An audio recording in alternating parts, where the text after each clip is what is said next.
Hello, everybody.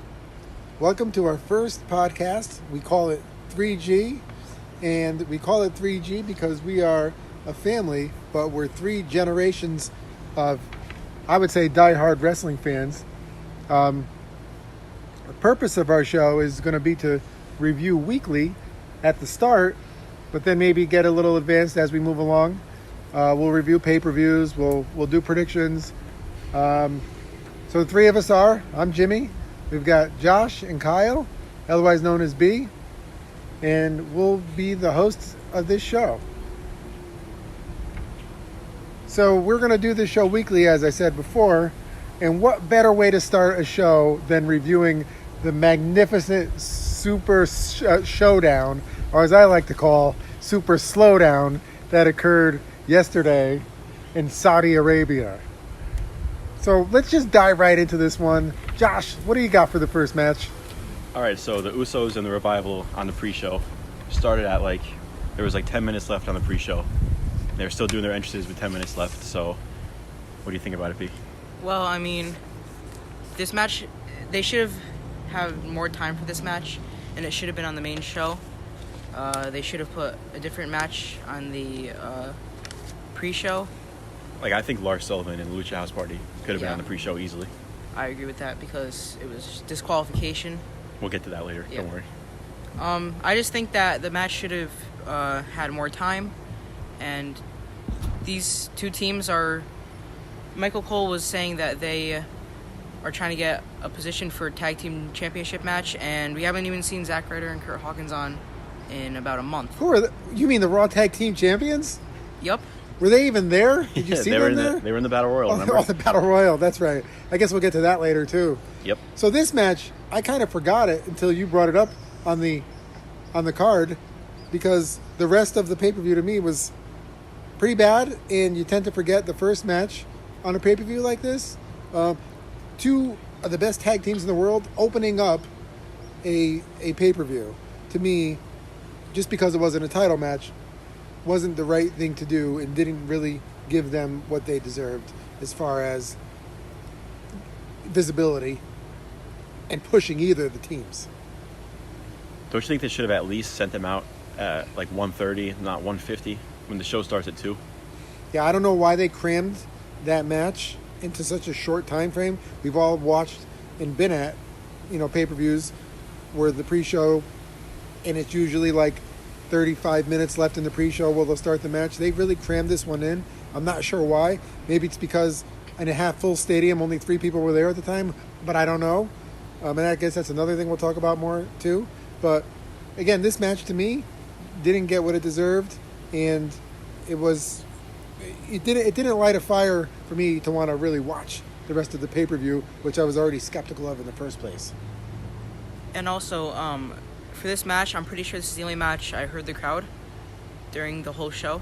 I think maybe during the Battle Royale I heard them, but other than that, I didn't really hear them that much. Yep. They were behind the Usos, and it felt like just a generic tag team house show match, and the Usos won, and that's really all I can say about it. Yeah, so I'm okay with moving on to the actual pay-per-view itself. If you guys are done talking about that match, I don't have anything else to say about it.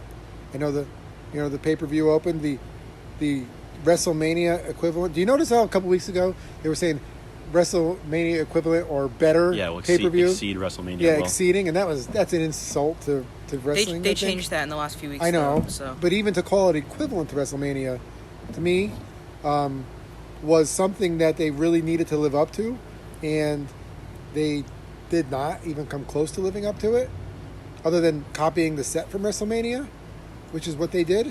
I think they carried the set out there with them, as it looked like to me, maybe a little smaller version of it, but it was the same, looked like the same entrance type, the same screen.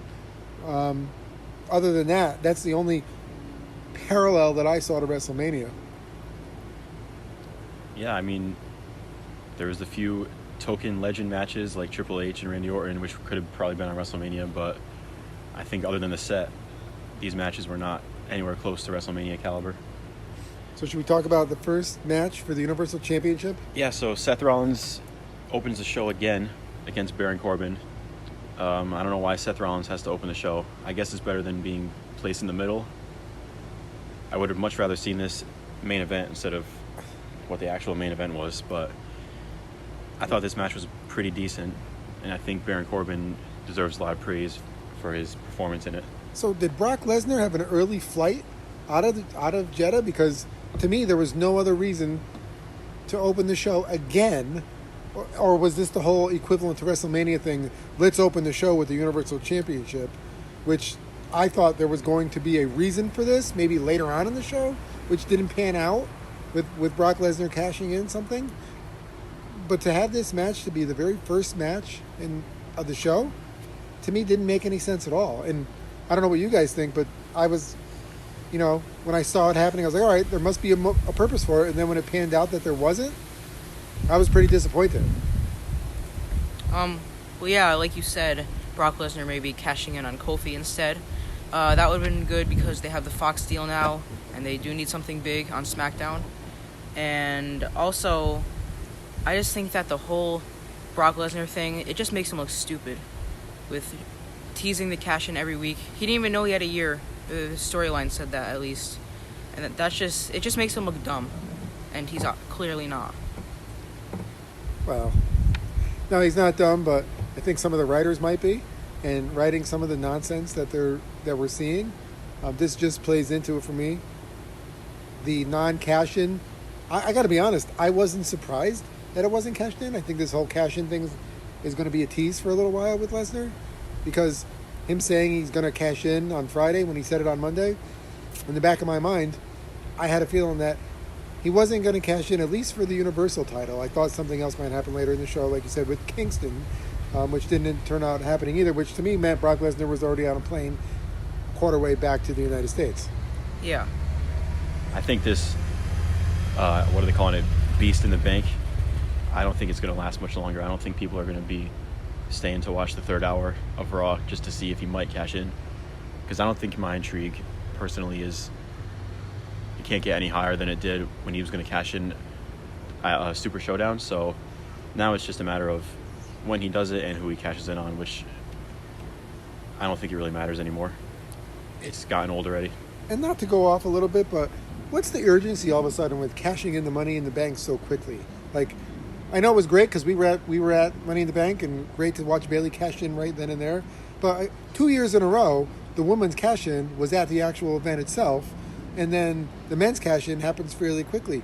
I remember past Money in the Banks, they would go for almost the entire year sometimes, and I think it's great to have that lingering threat, not in the way that they're doing it with Lesnar, but having that threat of if something crazy happens in a championship match and the champ is out or hurt, there's that looming threat. But there seem to be rushing the cash-ins, which really kind of takes a lot out of the Money in the Bank itself, because by the 4th of July, both have been cashed in. I just think, honestly, they don't know how to book the person who's holding the briefcase. I think they overexpose whoever's holding it. They're on TV way too much every week. They don't need to be on TV with the briefcase, flaunting it around every week.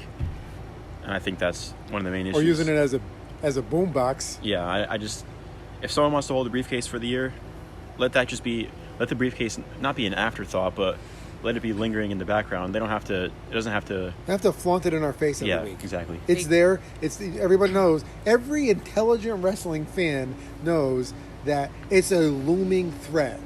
All right. Sometimes I think they wonder how intelligent the audience is, that they don't realize there's a Money in the Bank there that at some point it can cash in. And oh, by the way, the element of surprise is huge with Money in the Bank. Like, you don't want to expect it to happen every time. Yeah. You want it to show up, at a time where you're like, oh, here maybe a cash in, and here it is. Versus, here comes Brock Lesnar again because Seth Rollins, is laying on the mat every week, and come out and tease the cash in. It gets boring. It gets the fans actually kind of pissed off, I think. Yeah, I agree. And if you look at Dolph Ziggler's Money in the Bank briefcase reign, I guess you could say reign, he wasn't really feuding with the World Heavyweight Champion or a WWE Champion. He was feuding with other people, and the briefcase was always just there for him to cash in. It wasn't like it was being teased every week. It was just one random week. He cashed in on Alberto Del Rio, and nobody really saw it coming because they weren't really feuding. Again, I remember he had a feud with John Cena for the briefcase, and I think it's better that they write it like that. Yeah, other than having the person with the briefcase feud with the actual champion. Yeah, the element of surprise is big. And just so all our millions of listeners out there know that we're not a type of podcast that's going to dissect every match and every piece of every match, but we do want to talk about the match a little bit.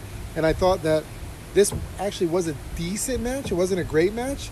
Baron Corbin, to me, is very underrated as a wrestler. I think he went pretty good toe-to-toe with Rollins, who is one of the best wrestlers in the world, I think. Baron Corbin has a ring presence. He's very good on the mic. I know a lot of people can't stand him, but I personally like him, and I really think it was a good match in my estimation of any match on this card being a good match. This was one of them. I would probably put this maybe second or third. I think Baron Corbin should probably change the tire soon, but I honestly wouldn't mind if he won. If he won the Universal Championship, I would not mind seeing him hold that for a little while. But I'm glad that Seth Rollins won. I'm glad that Brock Lesnar is still not champ. It was a pretty basic match. I think Corbin is one of the best heels in the WWE right now. Maybe not the best, but he is one of the best. He's doing his job as a heel. Yeah, he's one of the best, definitely. And he does a great job of keeping his finisher as very protected. Great finisher. He has a unique moveset. You have to He doesn't use it much, but when he does, it's very effective. And the whole referee thing was kind of silly, but if you're gonna have somebody like Corbin lose, you're gonna have to do it in that type of way because you don't want to slow down his momentum that much. Well, the question is, where is he going? Where are they pushing him to? I think maybe he'll have a rematch with Rollins at Stomping Grounds or Extreme Rules. I know there was a leaked thing for Extreme Rules, and I think they're supposed to be having a tables match, but that could always change. That's just what I saw on a website, I think. But usually those Extreme Rules and future match cards and stuff have a few matches right. I thought Stomping Grounds already had the match announced. I thought it was a rematch at Stomping Grounds for this. I believe you're correct, Josh. Yeah, so that's... I don't think he'll win it there either, but at least he's in the Universal title picture. You think they'll tease another Lesnar cash in up until then? Yeah.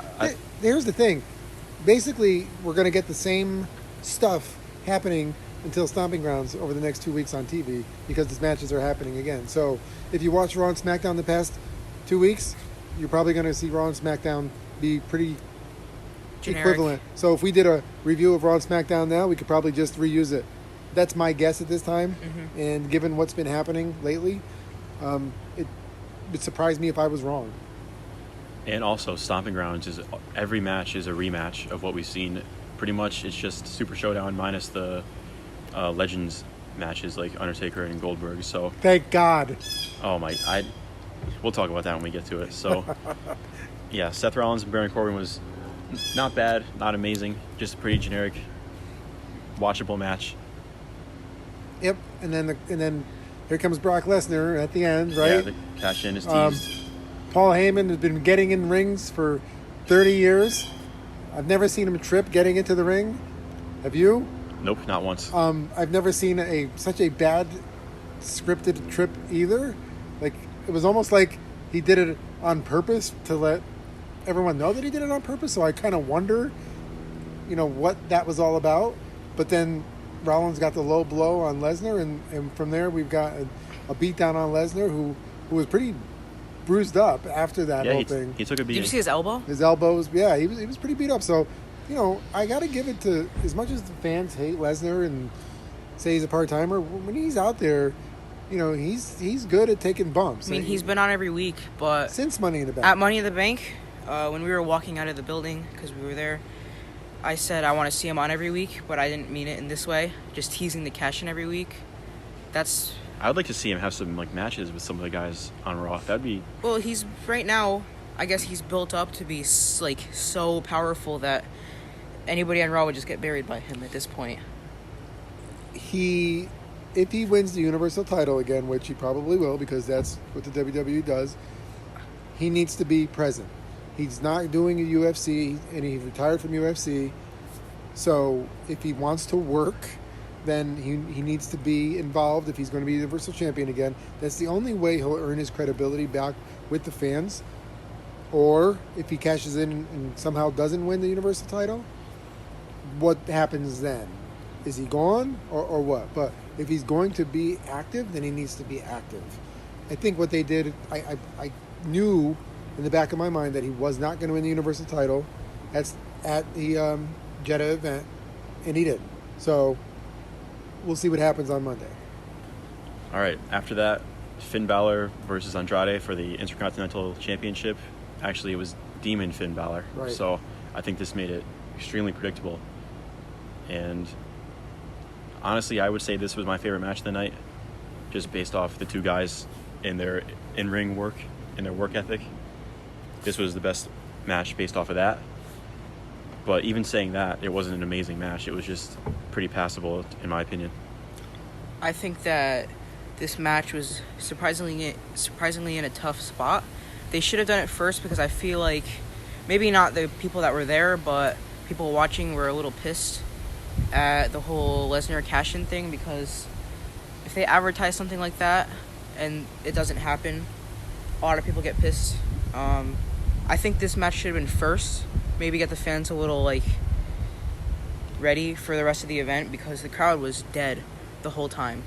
And not to mention, but Balor's makeup, his paint, it was off within the first 5 minutes of the match. Because I think it just poured off him with the sweat. Mm-hmm. Which I feel bad because he had to do all that just to walk out there. And to Josh's point, it was probably one of the better matches on the card. Again, not a stellar match. These two guys are probably two of the best as well. The crowd was completely dead, which is pretty sad when you have an Intercontinental title match with two of the best wrestlers in the WWE wrestling.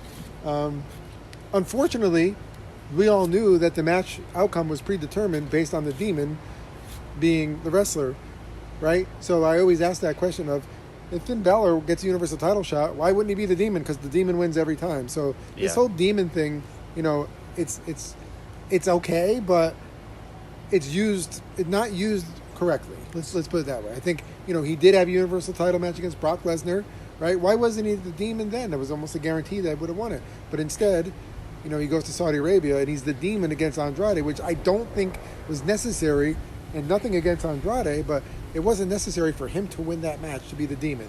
I think the whole Demon thing was another one of those, WrestleMania equivalent things, and was strictly done for that well-enthused, Jeddah crowd. And I say that kind of tongue-in-cheek because the crowd was not well-enthused.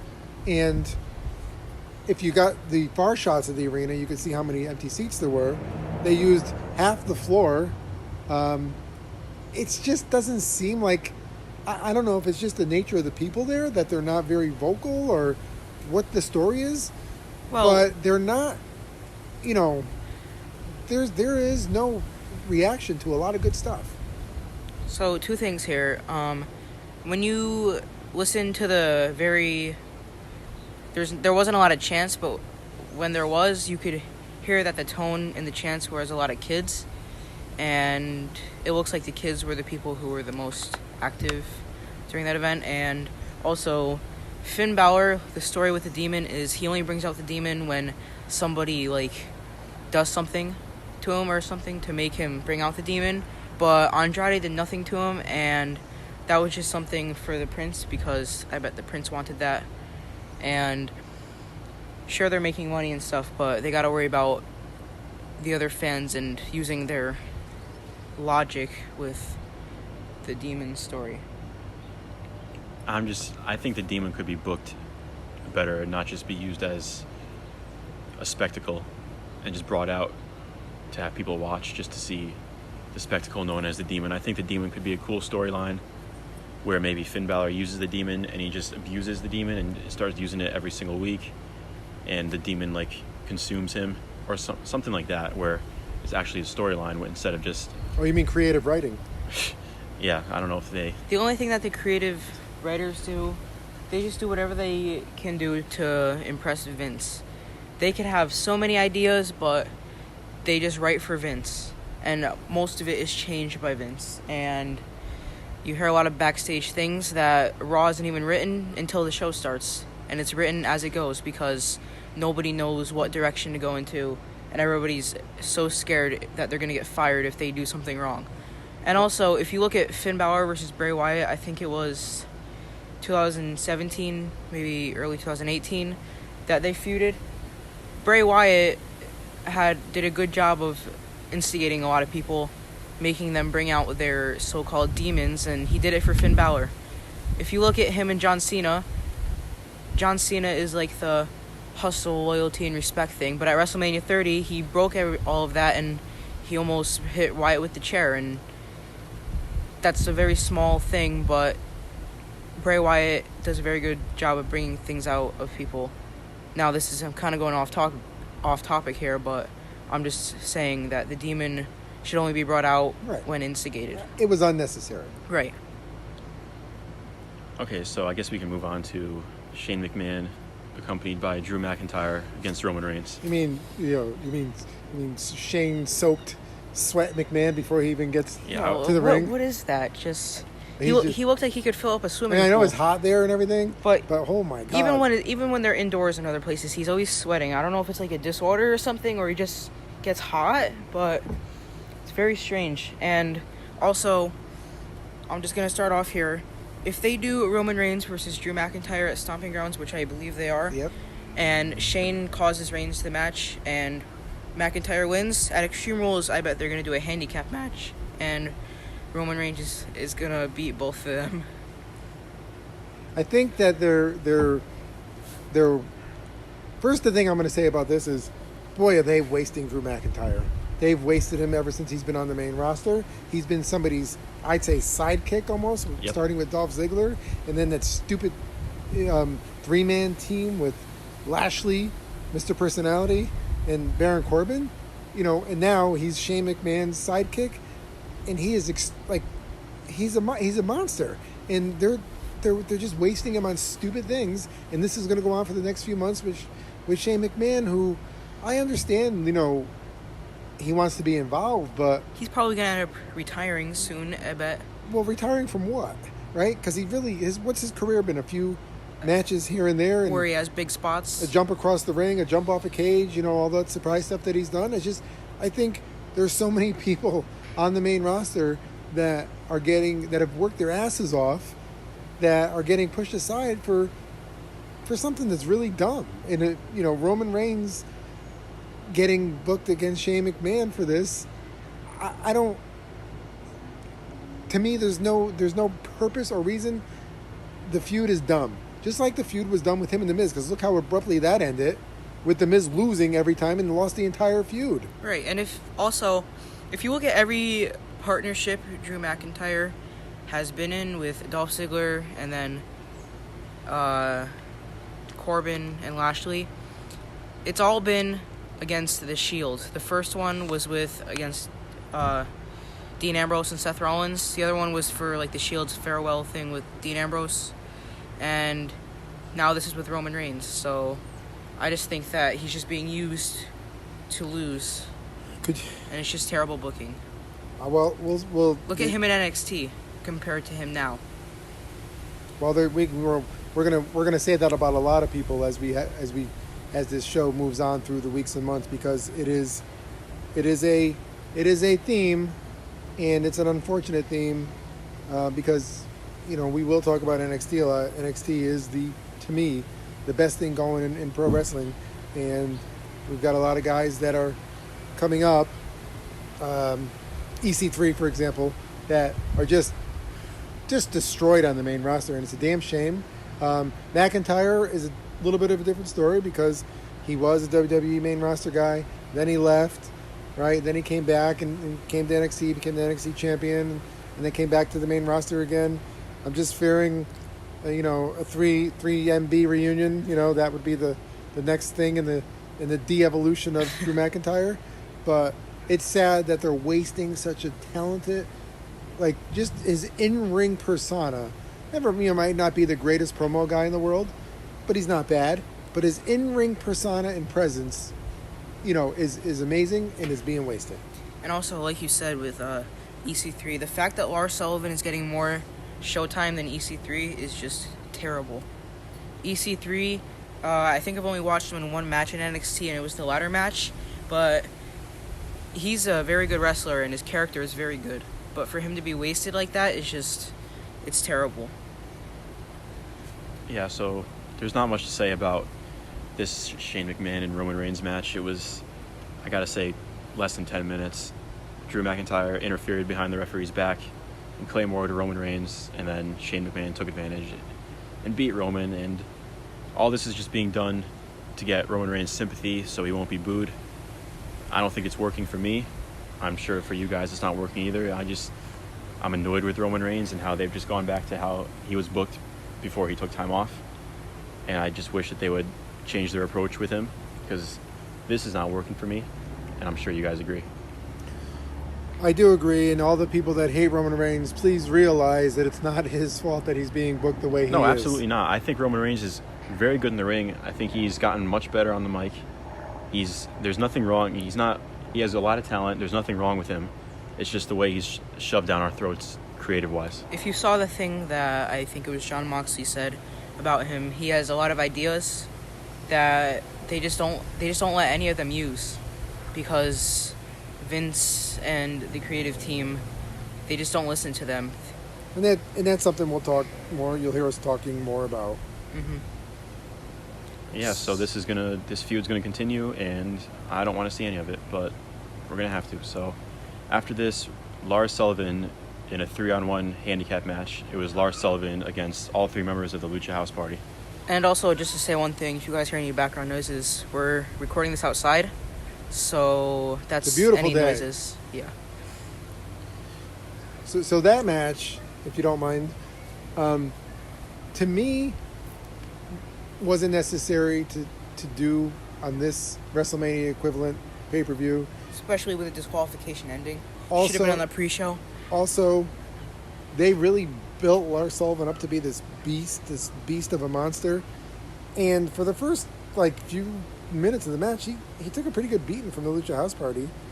The only thing I'll say about this match was that Lars Sullivan cut a pretty decent promo on SmackDown prior to the match, and we've been waiting for him to kind of talk a little bit on the main WWE roster, and he did. Not bad. Little lisp. It's okay. Got his point across. Did it pretty good. The match was, to me, awful and unnecessary, and if I was in the arena, I would have got up for a bathroom break. Yeah, this Lars Sullivan, I think he's talented. A lot of people don't like him. I think he has potential. I know a lot of people say he reminds them of Snitsky or Gene Snitsky, but I don't know. I think he's just being underutilized a little bit. I think he could have had a much better feud coming in, and he's been called up for 6 months now. This was his first match, and it ends with the Lucha House Party almost getting the better of him. He got the better of them at the end, but I just think he could have had a better feud with someone more talented, honestly, because I don't like the Lucha House Party. They're pretty unlikable. I think they're talented guys, but nothing about them makes me want to sit down to watch any of their work. And So, also, if you have seen I know I keep referring to the ladder match, but the big spots with Lars Sullivan and Killian Dane in that match, Lars Sullivan is a great wrestler. It's just that if they use him as the big powerhouse who's just going to keep beating jobbers in 2-on-1 matches like they did with Ryback, then he had that short WWE title feud with CM Punk. That it's just not good character building for him. He should actually have some good matches with. He should have been in a feud with another bigger guy. Maybe him and Bobby Lashley or something. I was just gonna say someone like Bobby Lashley, who is athletic, still a big guy, not a jobber, but athletic enough that they can work, be intimidating and strong, and they can play off each other and just be two big guys. Let's face it, guys. This is a SmackDown-worthy match at its best. Maybe a dark match. No, I put it on SmackDown TV. Well, as of right now, given how bad the presentation is these days, but this is not a pay-per-view event. Especially, my broken record is a WrestleMania equivalent pay-per-view. Yeah. Would you ever see that match at WrestleMania? No. No, you would. Maybe you'd see that on first half of the pre-show. Maybe. Maybe you'd see it, and maybe it would just be a squash match just for a debuting person. But for them to put it on this event in the fifth match, that I just don't think that's good booking. The only thing like really good that WWE has right now is people's wrestling ability, but they're not even being fully unleashed, and also their production, like the way they are able to switch cameras quickly, just all that stuff. Like their in-ring work and stuff, they're not letting anybody unleash their full potential, especially with them overbooking the amount of matches on shows. It's not letting them have longer, grueling matches like NXT does. Like TakeOver had 5 matches, and I think that's a perfect amount. Not every pay-per-view has to be 4 hours or 3 hours and 30 minutes. I think pay-per-view should be maybe 3 hours at the most, and Raw and SmackDown should be both 2 hours.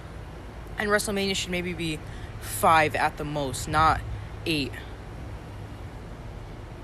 Yeah, so basically, let's get Lars Sullivan a better feud, and let him show off his in-ring I think work. we're spending way too much time talking about this match, guys. Well, I mean, there's so much negativity and negative things that happen in this match and this whole feud that it's just not good.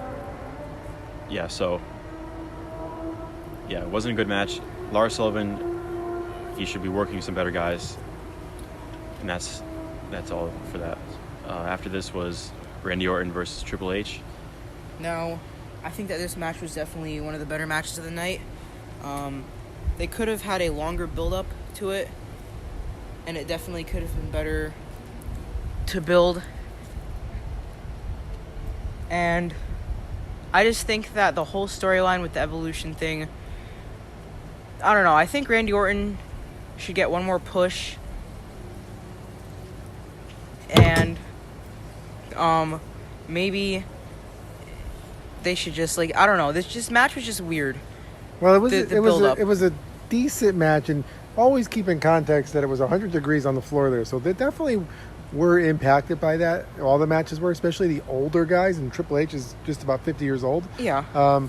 But I thought it was a decent match between those two. It was unnecessary, other than the fact that this match may be good for Randy Orton because Triple H is not really active on the roster. Randy Orton is still active, but has been not really utilized.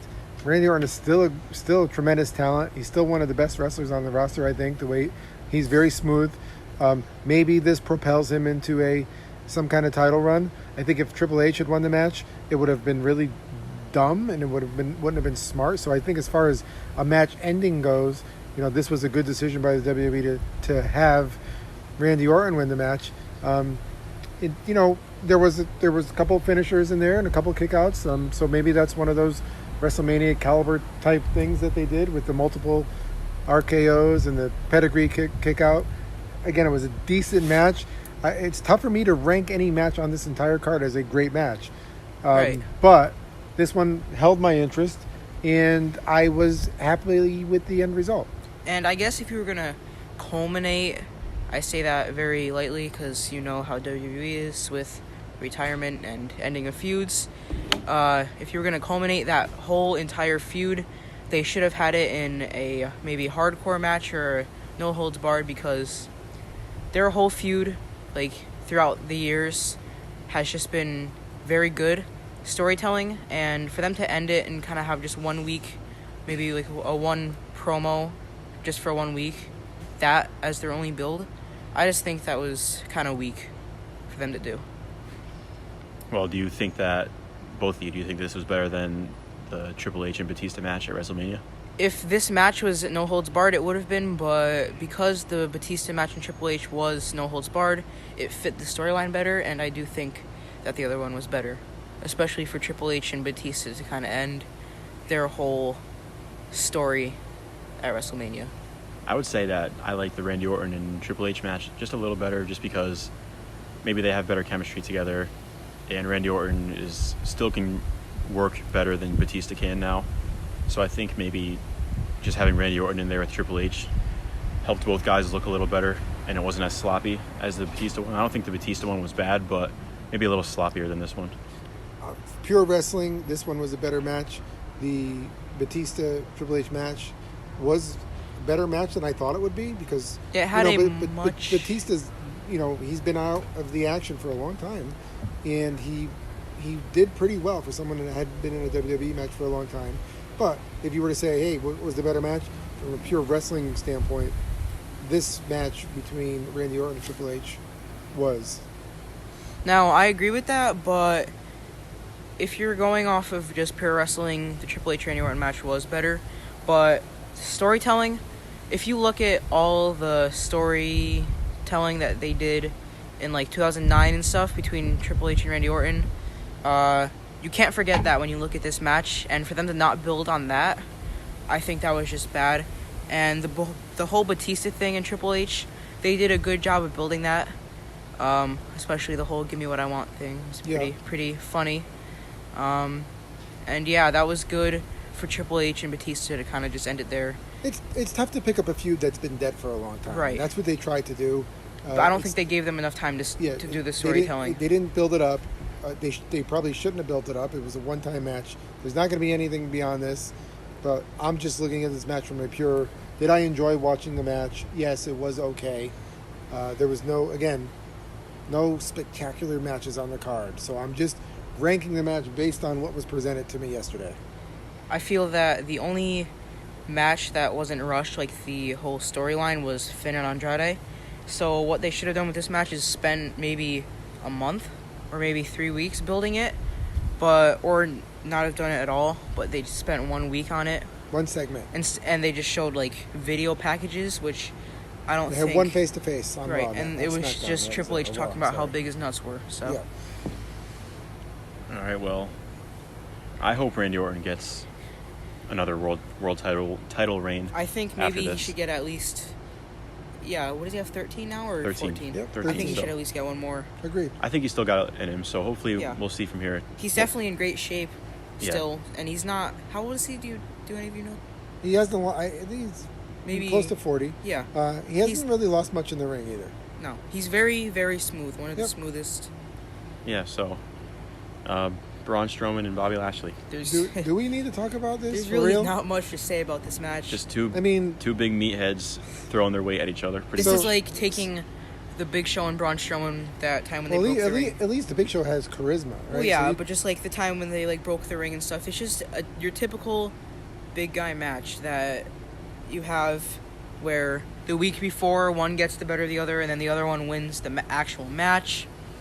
And that's just every time I just go back to the bad storytelling and bad writing that they have. They definitely need to improve on that. It's up to sometimes the talent too to change their persona or to pitch a persona that's different.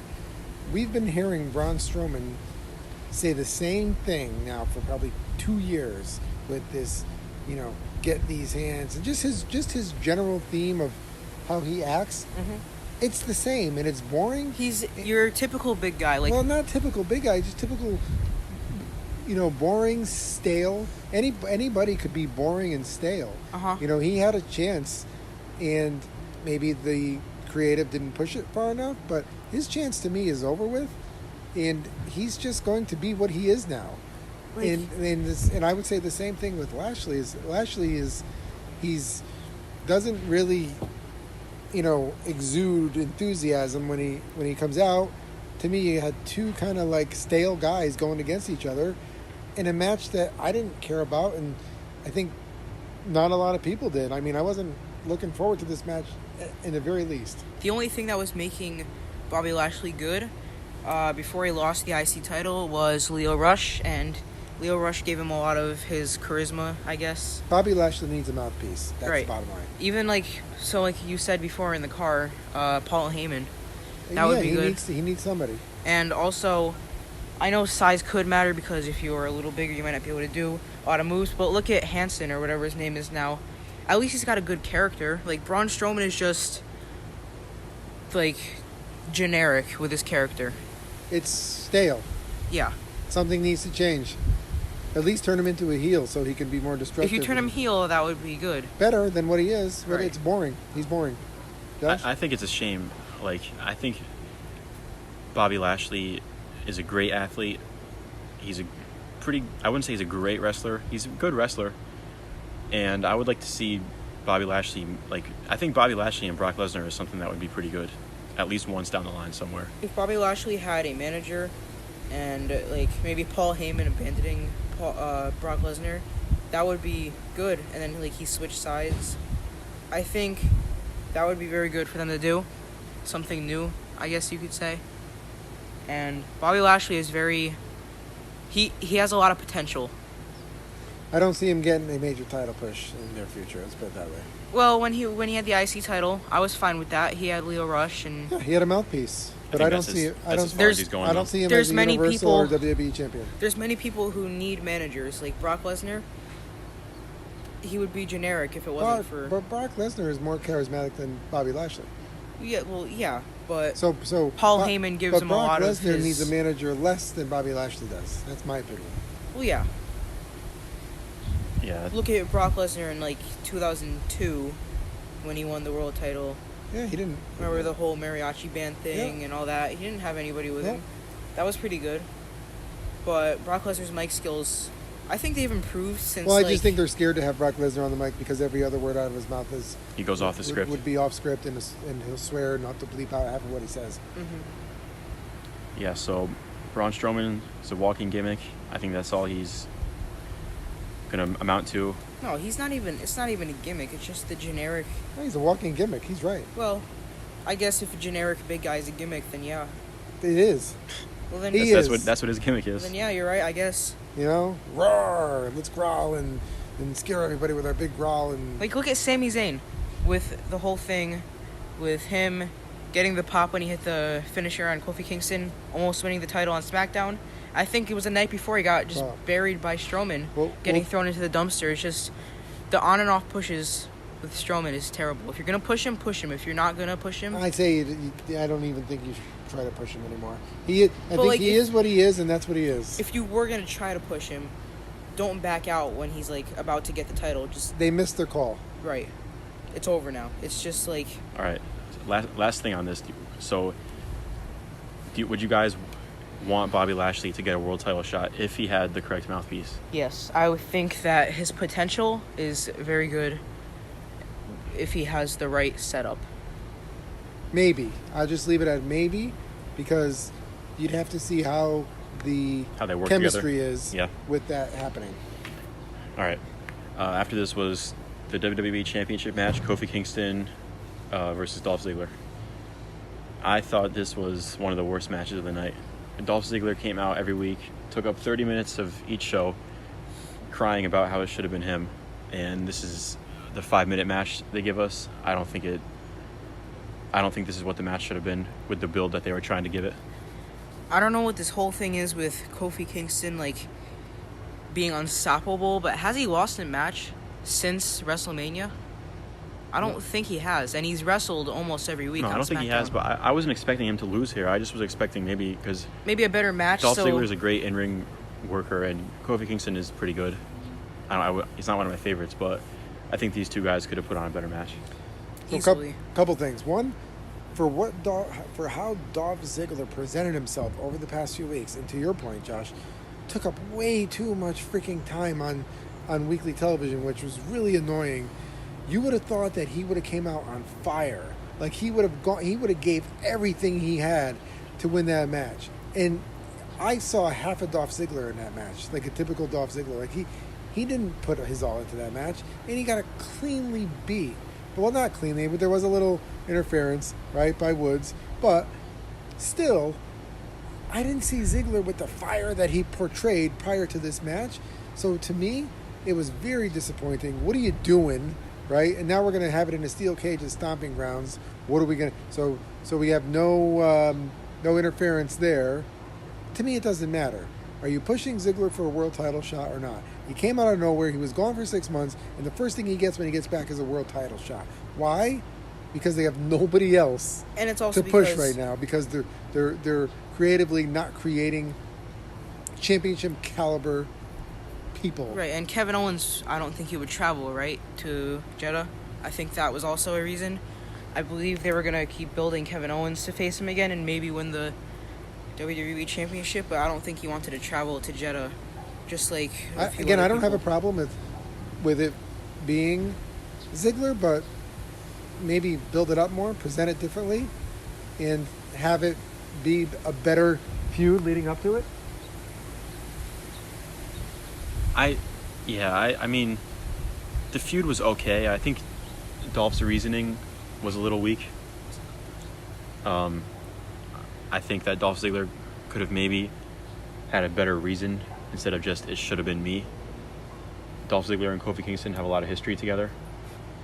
And I read a stat that Kofi Kingston has never beaten Dolph Ziggler in a title match or something like that. Dolph Ziggler won the Intercontinental and the U.S. titles from Kofi Kingston. I think they even talked about that in their last promo together. They just jinx everything. They should have just built on that a little more instead of just, it should have been me, because I think Dolph Ziggler a little bit came off a little whiny and like a crybaby. His promo skills, like, it was good the first Dolph time. Ziggler's been a crybaby for the past 2 years. Let's face it. And he's portrayed as a loser, which is it sucks because he's a great talent. And I think the match just fell flat. This whole steel cage thing, if Ziggler doesn't win here, I don't know what they're going to do with Kofi, because, yeah, I was rooting for him at WrestleMania to have his moment, but to have our WWE champion throw pancakes at the crowd and come out with unicorn horns and rainbows, and it's just, I don't know. I think Kofi Kingston and the New Day is a great team, but I don't think they should have the title this long. Yeah, I think Kofi Mania, to me, was over a month ago. I think even at Money in the Bank, he should have, lost it, or maybe even had a better match, because he's kind of just been destroying everybody that he's wrestled in one-on-one. I'm glad he won. He had his moment. It built up to what it was. The fans demanded it, and it happened, and it's great. But I agree. I think it's time for Kofi Mania to come to an end. So what would you think about Dolph Ziggler winning the title from him in the steel cage? I would be okay with it, but I really don't. I honestly actually don't know. I think that I'm okay with anybody winning it other than Kofi right now.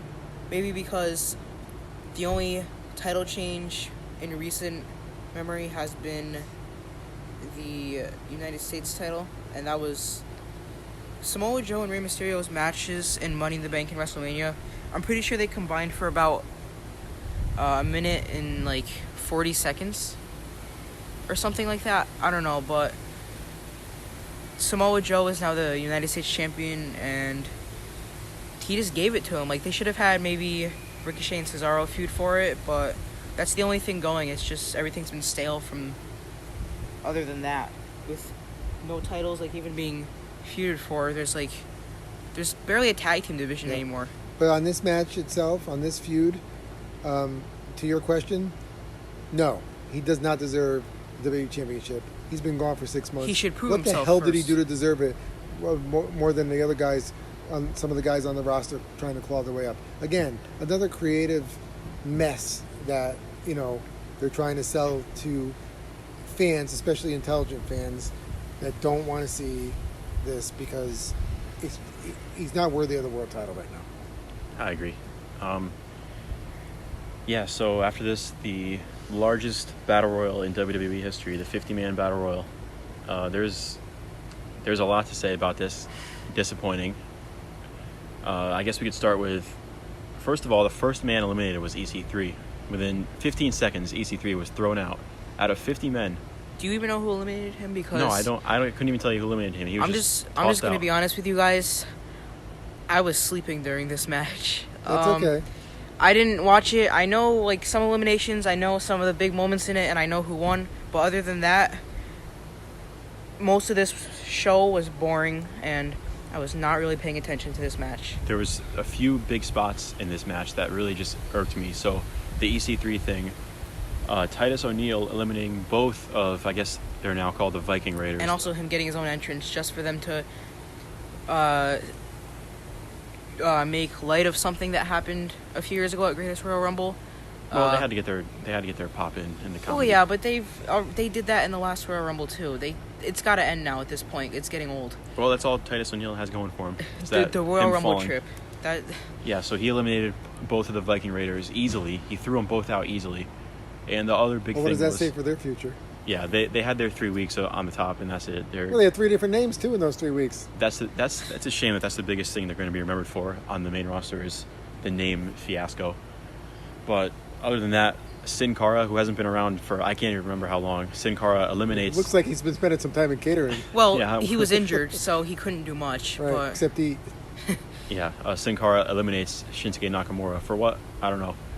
And the last thing is the Authors of Pain are back suddenly, so I guess that's good. What a way to bring them back. I huh? heard that they were cleared from injury, but they could have brought them back, like maybe Zack Ryder and Kurt Hawkins like have a match, and then they win, and then the Authors of Pain come out and attack them Yeah, there afterwards, could have and been they a better- could do that because I am sick of seeing Zack Ryder and Kurt Hawkins as champions, especially Well, if we they're don't not We even- even. don't even seeing them. They're never on TV. Well, I'm sick of that. I'm sick of like they're of not them being be- a tag team division anymore. Every single tag team thing is just Roman Reigns and like having tag team matches with the Usos and stuff. Yeah, their title reign was just Look, to get Kurt Hawkins a win. This battle royal, and I hate to put a negative tone on most of this, but this show was just not good, and the battle royal was terrible. When I first saw the ring filled with all these guys, you couldn't see who was who, right? There was too many guys. That's why you should stick to 30 man, 40 Even, at like- most. But 30 man is big with 50 guys in the ring, and EC3 book goes out first, which was terrible. What the hell did he do to deserve what he's getting, right? So that happened. I think I heard a thing about the reason why they're keeping EC3 like concealed. I don't know if this is true at all, but I'm just gonna say this. I'm pretty sure. Oh geez, I forgot what it was. It was something with Jon Moxley, and something with him and EC3 having a feud in like another promotion, and they didn't want EC3 to be like have any publicity because I'm guessing it might bring attention to that. That sounds very stupid. Then why hire the guy and why bring him up to the main roster? I think it was like that whole feud thing was brought to their attention after he was brought to the main roster. Well, again, this battle royal was, you predicted it right. The winner. Well, yeah. That was kind of like. I didn't even see Mansoor until Yeah. I didn't. 10 when minutes I into saw the them match. walking out, Right. He walked out with I the didn't herd. see him. And He that walked out with also, the herd and that Shinsuke also didn't. Nakamura. That also didn't look like 50 men at all. Oh, there was 50. If you look at the 41 man battle royale a few years ago on SmackDown, it looked like there was more people. I think they in got. that. I think they got 50 in it. It was. I guess maybe does the Saudi crowd like battle royals because they always have battle royals in Saudi Arabia. To me, battle royals are. I've been watching wrestling for, almost 40 years, and battle royals are to me have always been kind of boring, with the exception of a Royal Rumble, the Royal Rumble, not to be confused with the greatest Royal Rumble ever, which was dumb, but the Royal Rumble is the only battle royal to me that's worth anything, and only time a battle royal itself would be worth something is if there was something at stake at the end. The winner gets a title shot. The winner is a champion. To just win the battle royal and say, "Hey, yay, I'm the winner," who cares? Right. I think it's more about, those fans don't get to see shows a lot. When they do get a show, they want to bring, like seeing all 50 guys in the ring fighting like that is. So they want to stuff all the talent in the ring just to show they were there? Well, yeah, it's like they only get to show. Well, like I think it's 2 times a year they do the shows in 2 Saudi times Arabia. too many. Yeah, but it's just the big. It's just the big spectacle of seeing all the talent fighting 50 guys at once. That's my take on it. Yeah, I wasn't happy with the ending. It was done for the crowd. I think Mansoor winning was good because I would agree with you that I wasn't happy if there was something at stake, but he's from Saudi Arabia, and you could see their genuine reactions of the fans and the kids so happy to see somebody from Saudi Arabia representing them and winning. So you think you're going to see Mansoor on Raw or SmackDown this week? No. Well, he's still in NXT. I don't think he's going to be called up, but I think that definitely gives him momentum. We'll see. I wasn't happy with the Battle Royal. I wasn't crazy about the ending. And I hope they never have a 50-man Battle Royal again. I can get on board with that. Yeah, and then after this was, I don't know if I want to talk about it, Undertaker versus Goldberg. I don't even know where to start with this. First of all, I don't think this should even be happening right now in 2019, let alone even 5 years ago. I don't think this type of match between these two guys should be happening. I will say I think it started out decently with the spears, and for a split second I thought after those 2 spears I thought it was over. It started off okay with their big moves, spears and choke slams and old school and all that, but once Goldberg tried to spear Undertaker, and the Undertaker moved out of the way, and Goldberg nailed his head on the turnbuckle and completely busted himself open, knocked himself out. And from there, it was just absolutely downhill and a train wreck. So, let's start with Goldberg's entrance, where he already had banged his head against the he locker. he walked Legitimately out. did it, and the WWE has told him several times not to do that. So he already banged his head against the locker or something hard to give him a little bust open on the forehead already. So he'd already started the process, and to your point, he finished it in the ring. To me, Goldberg wasn't prepared for this match. He wasn't physically prepared for it. I won't say that The Undertaker was much more prepared for it. No, neither of them were in a position to carry this match. So so both of them needed to perform. I think The Undertaker performed better than Goldberg. He is a shell of himself, though, The Undertaker, as far as his in-ring ability. This match was absolutely terrible. Very rarely do I watch a match and am I really legitimately uncomfortable with watching it, because I thought someone might get killed in this match, but I was uncomfortable watching this match. I mean, go watch that tombstone in slow motion and tell me how Goldberg got up from that without a broken neck. I don't know how Goldberg was walking at the end. Right, and then you have the jackhammer, right? That jackhammer was so bad. And then that sequence at the end where Goldberg was going to attempt a tombstone but could not pick up the Undertaker. Yeah, his body just went limp. Right, and then the Undertaker was supposed to reverse that and tombstone him for the win, but they turned it into like a choke slam where Goldberg came about 2 inches off the mat and was pinned for a 3 count. That's your main event of a WrestleMania caliber event. And it was terrible. I feel bad for The Undertaker more than Goldberg, because to me, The Undertaker has had a 30-year career. He has done amazing things for the sport. And if that was his last match, that's not what you want to remember by. I don't care if it's Goldberg's last match, because Goldberg's last match should have been a long time ago. I don't want to see The Undertaker go out the way he did, because I have been watching The Undertaker for 30 years. I have been a fan of The Undertaker, and that's not the kind of match that should end his career. I think The Undertaker definitely looks better than he has the past few years. He's not as, I guess you could say, bloated. I don't know what's going on with his hair, but well, he's trying. Yeah, he looks all right. He doesn't look bad. He's definitely looked better, obviously, when he was younger, but that's to come with age. But I don't think that this should be, if this is Undertaker's last match, then I think it really puts a bad look on his career, sadly, because you're always going to remember someone's debut most of the time, and you're always going to remember someone's last match for the most part.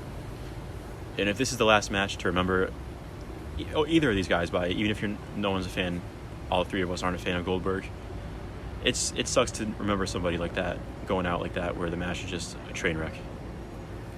And also, I don't think this will be The Undertaker's last match. I think maybe WrestleMania 36 it'll be his last match. But as long as these events keep going and he keeps getting paid however much he's getting paid, I think that he'll probably keep wrestling until he physically cannot anymore. Which I think will be a damn shame for right. for reflection on his This career. definitely put, I haven't been watching The Undertaker a long time because he didn't wrestle as much when I started watching, but I know his legacy, and this definitely is one of the maybe the worst match of The Undertaker's career.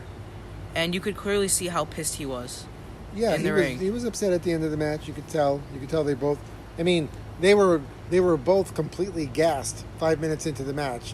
Maybe that's from the long entrances. I don't know. Maybe, but also, didn't Goldberg retire the night after WrestleMania or something like that? Remember, with his son on his shoulders and stuff? Yeah, something like that. That should have been it, but I guess they care about the money. Well, a paycheck, right? Think about Shawn Michaels. He retired too, so he should have definitely stayed in retirement too, because the whole storyline with. His comeback was not. He wasn't Shawn Michaels anymore. Basically, what's happening with these shows is legends are being embarrassed and putting bad outlooks on the rest of their career with these terrible matches at these Saudi Arabia shows. And I just think that, I mean, me personally, I would probably take the money still, but there's got to be a point where you can't embarrass yourself anymore.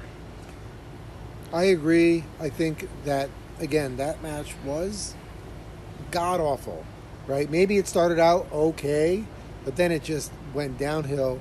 It was terrible.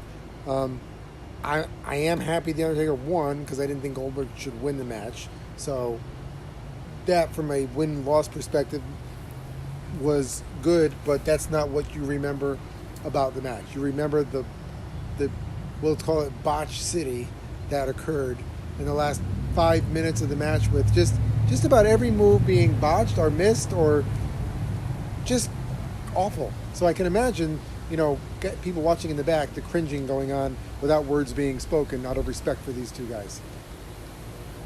So I guess to wrap it up here, so we all agree that should not be The Undertaker's last match, and that's not how we want to remember him. So if we could all pick one opponent that is currently active on the roster to be The Undertaker's last match, whether The Undertaker wins or loses, it doesn't matter. Just for his last match, who would we all pick? So by currently active, do you mean is on every week or has wrestled in the last? They're employed and they wrestle for the WWE right now. Well, right now, I still strongly think that WrestleMania 28, I think it was, him versus Triple H in a Hell in a Cell, with Shawn Michaels as the referee, and then them all walking out together, should have been Triple H's and The Undertaker's last match. So maybe right now I would still say maybe him and Triple H one last time. Maybe with Shawn Michaels at ringside with Triple H, but I don't know. It's just, I don't know if it was the heat or their age, but it's just not. So good. In my opinion, his last match should be at WrestleMania 36, and it should be a triple threat match with the two guys that beat him at WrestleMania, Roman Reigns and Brock Lesnar, and it should be a no disqualification match. It should be a brutal match that The Undertaker does win and leaves with his legacy of him beating both men that beat him at WrestleMania in his final match at WrestleMania. I think that's a great idea, and that's very good, and he shouldn't have lost to either of them at all, or maybe just Lesnar, but for them to do it to Roman Reigns again. Yeah, well, that's beside the point. I can agree to an extent, but it's too late for that. Mm-hmm. But I think the triple threat is a good idea because then you can have Roman and Lesnar work off each other, and Undertaker doesn't have to be the star of the match so much, and he can pick his spots. I would have said, just based off the entrances and the taunts and stuff, I would love to see The Undertaker versus Aleister Black at WrestleMania. I think both their entrances are kind of similar, just based off the atmosphere of it. They both do the in-ring taunts, Undertaker sitting up and Aleister Black crossing his legs, stuff like that. So I just think it would be a cool dynamic. Different styles, though. Different styles. I honestly think a style like that is what The Undertaker needs to work off of, because he could probably use his strength a little better against someone like Aleister Black. He could execute moves better on someone like him as opposed to Goldberg. Yeah, Goldberg was like a dead fish in the ring. Yeah, Aleister Black could also do some more aerial stuff and striking stuff to him. So I think they'd work well together. They could play off each other. Maybe that wouldn't be the best last match based off how Aleister Black's been used lately, but Let's not get into that. Yeah, that would be my pick. Just save that for next week. Yeah. We could always do there you go. an extra show for news and rumors and stuff too. Sure. So to wrap it up, guys, I think we're all agreeing that this pay-per-view sucked. Let's all rate it out of 10. Just 2. I agree with maybe lower than a 2. It was just Josh? Yeah, I would say no a title 2. changes. Pay-per-view. No, I don't know. You're basically getting Stomping Grounds as a replay of The it. fact that they promoted this as equivalent or exceeding to WrestleMania, They should be. that's just a slap They should be embarrassed. in the face. They should be embarrassed and probably probably on Monday night. They probably shouldn't spend too much time reviewing what happened, but Right. dumbly they'll spend the first 20 minutes talking about it, I'm sure. I'm sure Seth before, Rollins will be before there. Shane McMahon comes out for the next 20 minutes. But that's just the way things work these days. So I think we agree that Super Showdown, what I called it Super Slowdown, because it was that bad, because it slowed down everyone watching it, to some of us even falling asleep. Yep. Was just, if they do another one of these Saudi shows, I'm not sure that I'm going to watch it, because it was that boring and bad. Yep, I felt like I wasted a good chunk of my day yesterday just waiting for it to be over. And so we'll probably end up uploading on Thursdays, most Yeah, likely. we're like I said, this is our first show. We're kind of working out the schedule for it to see what's best for reviewing the shows and when to do it. But we figured we start with the Super Showdown. If you're listening to us, give us a break, because it's our first time doing this, and we know we have a lot of work to do as far as how we interact with each other. Even though we're family, this is a little different than just talking and BSing, around the kitchen table. But I think we did pretty good. So look forward to more content from us coming up. But this was our first one. I hope anyone that listens enjoys, and we will talk to you all next week.